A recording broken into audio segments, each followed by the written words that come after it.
A quality of heaviness, the value or importance attached.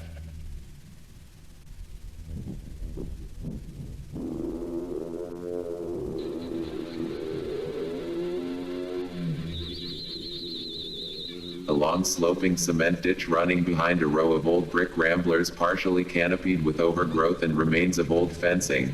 The houses were still sturdy, not quite neglected but grey. Electricians and algebra teachers. Military pensions and social security. No skylights or island kitchens. Yellowed walls and the yellowed pride of furniture that decades ago felt like a telescopic glimpse at the horizon of success. Artifacts of improvement languishing and frayed. Two school-age boys, book bags and lunch boxes, walking down the old ditch, walking the way children walk, leaping over the weeds and sludge breaking through the concrete, propelling themselves up and down the inclines, almost ticking in their repetition, the vulgarized laughs and howls of unchaperoned liberation, the violence of pubescence clawing at naivety. His body lay putrid just 20 feet ahead, bare and sprawled. Bloodless gaping punctures that broke bones going in. Jagged lacerations with protruding canary-colored pockets of fat spilling out. Dried clod. The orange-brown smear of his voided digestion covering his thighs. The cavernous depression of red and darkness bored out from between the frame of his crooked jaw and thinning hairline, scooping away his identity. A photographic stillness, if not for the wiggling animation of larvae oviposited in his wounds, capitalizing from his rot.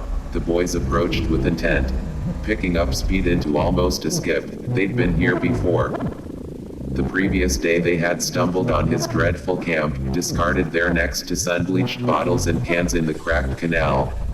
After an initial bout of terror and sickness, their curiosity and a beyond their years' understanding of rarity took grasp of their behavior.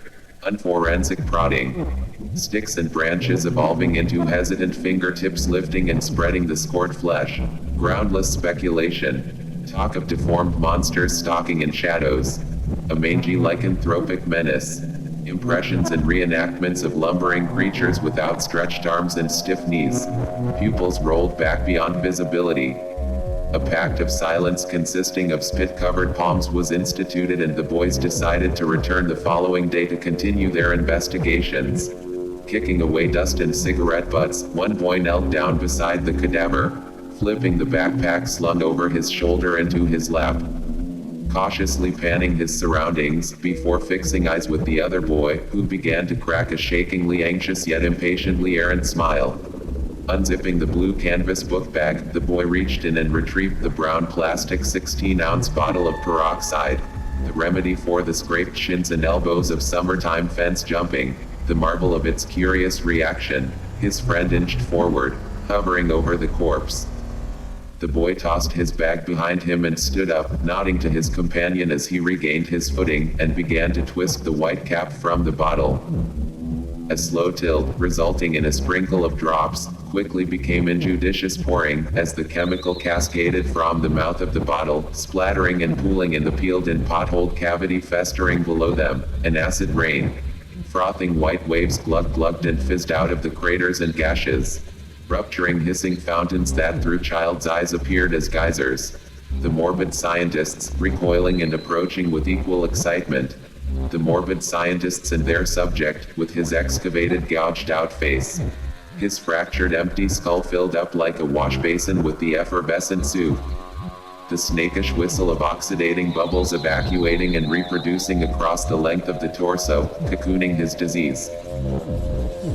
Whatever atrocity and horror had been inflicted on him, his torture and evisceration, the gurgling last seconds of solitude and hopelessness on his descent into obsolescence, the frantic mistake or the calculated revenge that brought about his circumstance, it all was inconsequential. He was clean now, disinfected and clean.